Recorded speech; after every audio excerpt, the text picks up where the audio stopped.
And do you have a view on whether US President Donald Trump will make the final call to use the B-2 bombers to destroy the Fordo nuclear site? Oh, look, I think as he said today, he may do it, he may not do it. No one knows the answer to that question. Very true statement. But clearly the United States is putting in place the assets to do that should it wish. I mean, there's another US aircraft carrier battle group that's on its way to the Middle East and will arrive in the next day or two. That joins one that is there already. They have been moving assets that are in nearby theatres, including Europe, air-to-air refuelers, strategic bombers and the like. And I think that gives them the options should he make that decision. And clearly there are active discussions in Washington. There's no great secret about that, about what US assistance or involvement might look like and what are the risks to any such operation and how would that play out.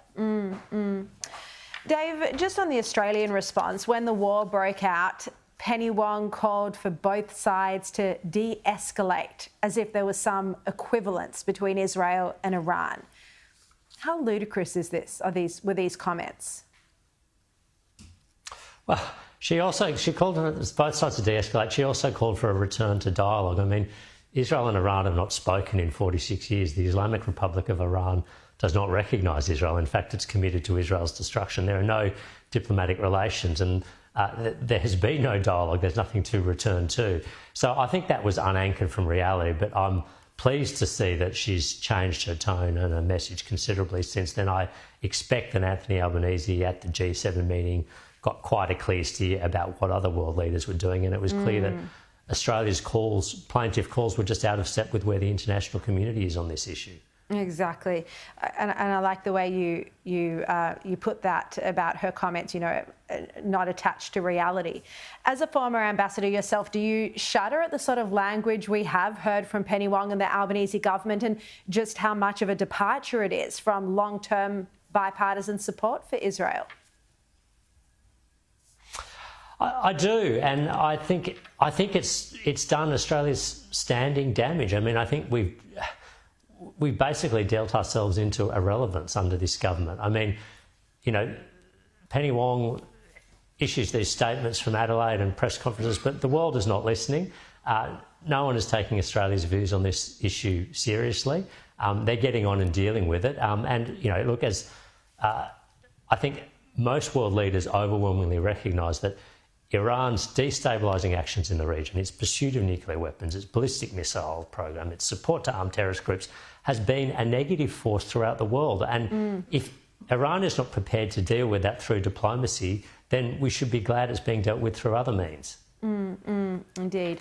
Now, I've been contacted by so many people over the past week. There are hundreds of Australian citizens stranded in both Israel and Iran, and the Albanese government has offered to get people from Israel into Jordan, but then nothing. So there'd be elderly people, new mothers, just stranded in Jordan. And in fact, the Australian embassy was closed for a few days when this first happened. Do you think this is all an acceptable response? Look, I understand that, you know, our embassy and the staff there are operating under very difficult circumstances. You know, I've been in touch with people there just to make sure they know that, you know, they've got our support. I know it's a challenging environment. I've also been in touch with a number of Australians who have been evacuated through Jordan. From what I understand, the ones I've spoken to, they've been, you know, escorted to the border crossing with Jordan, facilitated across it, escorted into Amman, provided accommodation in Amman. I think, you know, but is that by the Australian government or is that by AJAC? Is that by AJAC or by the Albanese government? No, my understanding is that's by the government. An individual I heard from today who's in Israel, who's going out through that route, he explained to me that this is what the plan and the process was. And if that's indeed happening, and I think it should be being happening, the Australian government should be facilitating each of those moves as much as is possible, consistent with our footprint on the ground. But I'm hesitant to be more critical than that because I know that there's a very difficult operating environment. Yeah. Well, I hope they are going to do that for more people because I can't tell you how many people have contacted me saying they feel totally abandoned. Anyway, Dave, thank you very much for your time tonight.